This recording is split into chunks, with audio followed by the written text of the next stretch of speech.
Hey everyone, and welcome back to the channel. Today, we re-diving into a question that is both profound and practical. How do we actually live the Christian life? It's one thing to say you're a Christian, but it's another thing entirely to live it out day by day, in the real world with all its challenges and distractions. It's not about a list of rules or a perfect performance. It's about a relationship, a journey of transformation. So, where does this journey begin? It starts with a foundational relationship with God through Jesus Christ. The Apostle Paul wrote in Romans, "If you confess with your mouth that Jesus is Lord and believe in your heart that God raised him from the dead, you will be saved."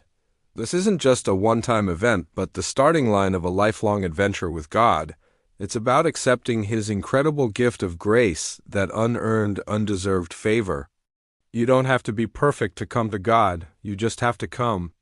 This initial step of faith opens the door to everything else. It's the moment we shift from trying to earn our way to God to simply receiving his love and letting him lead. Once we've started this relationship, how do we grow it? Just like any relationship, it requires communication. In our walk with God, this means prayer and reading the Bible. Prayer isn't a formal, complicated ritual. It's simply talking to God. You can talk to him about your hopes, your fears, your joys, your struggles. You can thank him, ask for guidance, or just be still in his presence. It's an ongoing conversation that keeps you connected to him throughout your day. Then there's the Bible. Think of it as God's letter to us. It's not just an ancient book of stories.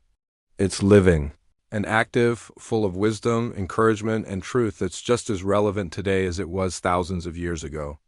The Bible reveals God's character, shows us his promises, and guides us on how to live. Spending time in his word, even just a few minutes a day, is like spiritual food. It nourishes our souls, renews our minds, and helps us see the world from his perspective.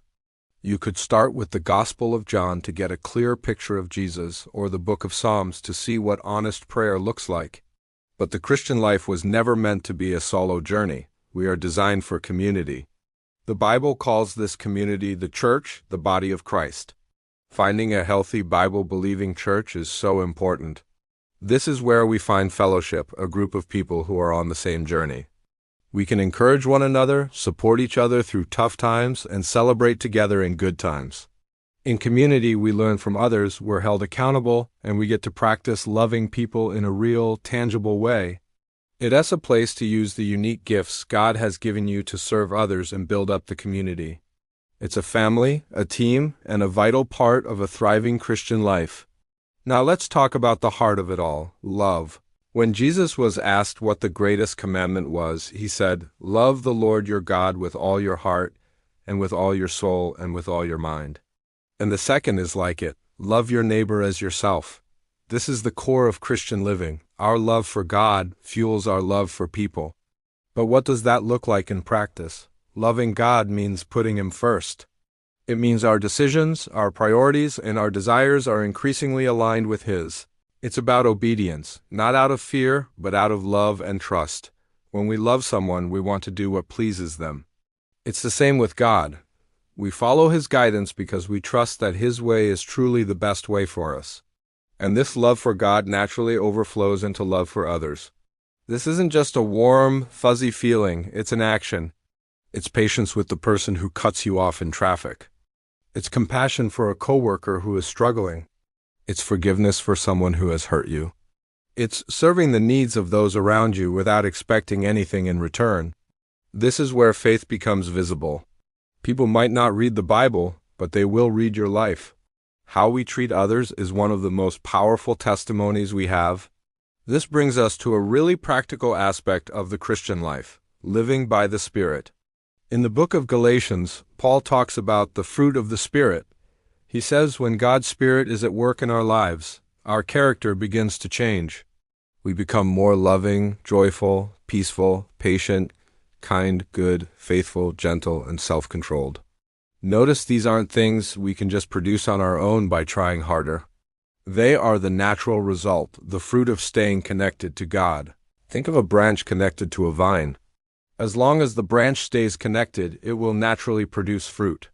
It doesn't have to strain and struggle to do it, it just happens. In the same way, as we stay connected to Jesus through prayer, His Word, and fellowship, His character begins to grow in us. So the focus isn't on, I have to be more patient. The focus is on, I need to stay connected to Jesus today, and patience will be one of the results. This is how we are transformed from the inside out. It's a process, not an overnight fix, and it's powered by His Spirit, not our own strength. Finally, the Christian life is a life of purpose. It's about joining God in His mission in the world. Jesus gave His followers what we call the Great Commission, to go and make disciples, sharing the good news of His love and forgiveness with others. This doesn't mean you have to become a pastor or a missionary in a foreign country, though it might for some. For most of us, our mission field is right where we are, in our families, our workplaces, our schools, and our neighborhoods. It is about living in such a way that people become curious about the hope and peace you have. It is about being ready to share your story of how God has changed your life when someone asks. It's about demonstrating God's love through acts of service and kindness. Your life has an eternal purpose. You're a part of God's big story of redemption, of making all things new. Living with this sense of mission brings meaning and significance to everything you do, from the mundane to the magnificent. So, to recap, the Christian life is a journey that starts with faith in Jesus. It grows through a daily relationship with Him in prayer and His Word. It's lived out in the context of a loving church community. It's defined by love for God and love for others. It's empowered by the Holy Spirit, who transforms our character from the inside out. And it's driven by a sense of purpose as we join God on His mission. It's not about being perfect. It's about being present with God and allowing Him to work in you and through you. There will be good days and hard days, but He promises to be with you every step of the way. It's the most challenging, yet most rewarding adventure you could ever embark on.